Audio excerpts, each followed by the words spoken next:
పేదవాడి పక్షాన నిలబడతాం, ప్రజా గొంతుకై నినదిస్తాం. వాయిస్ ఆఫ్ వాయిస్లెస్, తెలుగువారి మనస్సాక్షి, సాక్షి టీవీ. సాక్షి టీవీ ప్రసారాల కోసం మీ స్థానిక కేబుల్ ఆపరేటర్ను వెంటనే సంప్రదించండి. అమెరికాలోని టెక్సస్ రాష్ట్రంలో వరద బీభత్సం కొనసాగుతోంది. ఈ విపత్తులో మరణించిన వారి సంఖ్య 82కి పెరిగింది. కేర్ కౌంటీలోని గ్వాడలూప్ నది సమీపంలో 68 మంది మృత్యువాత పడ్డారు. వీరిలో 28 మంది చిన్నారులు ఉన్నట్టుగా అధికారులు తెలిపారు. Travis, Burnet, Kendall, Williamson, Tom Green కౌంటీలో కూడా మరణాలు సంభవించాయి. కొద్ది రోజులుగా కురుస్తున్న వర్షాలకు గ్వాడలూప్ నది ఉప్పొంగి లోతట్టు ప్రాంతాలు జలమయమయ్యాయి.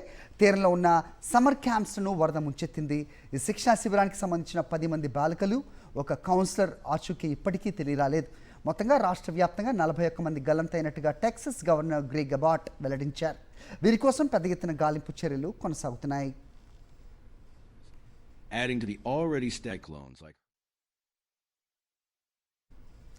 రెండు రోజుల క్రితం ఆకస్మిక వరదలు టెక్సస్ను ముంచెత్తాయి. కొన్ని ప్రాంతాల్లో కేవలం కొద్ది గంటల్లోనే నెల రోజుల పాటు కురిసే వర్షం కురిసిందని వాతావరణ నిపుణులు తెలిపారు. ఆకస్మిక వరదలతో గ్వాడలూప్ నదిలో నీటి మట్టం దాదాపు 8 మీటర్లు పెరిగింది. ప్రవాహ ఉధృతికి సమీప నివాసాలు, వాహనాలు కొట్టుకుపోయాయి. వరద బాధితులను కాపాడేందుకు అధికారులు హెలికాప్టర్లు, బోట్లు, డ్రోన్స్ను రంగంలోకి దించారు.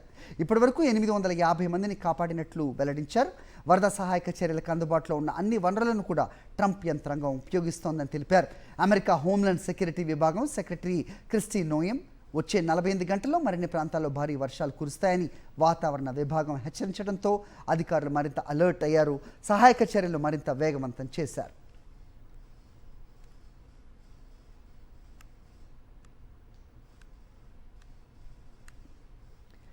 టెక్సస్ వరదలను అతిపెద్ద విపత్తుగా అభివర్ణించారు American president Donald Trump. Governor గ్రెగ్తో టచ్లో ఉన్నామని, సహాయక చర్యలకు ఫెడరల్ ప్రభుత్వం పూర్తి సహాయ సహకారాలు అందిస్తున్నట్లుగా తెలిపారు. టెక్సస్ను దేవుడు కాపాడాలని ప్రార్థించారు.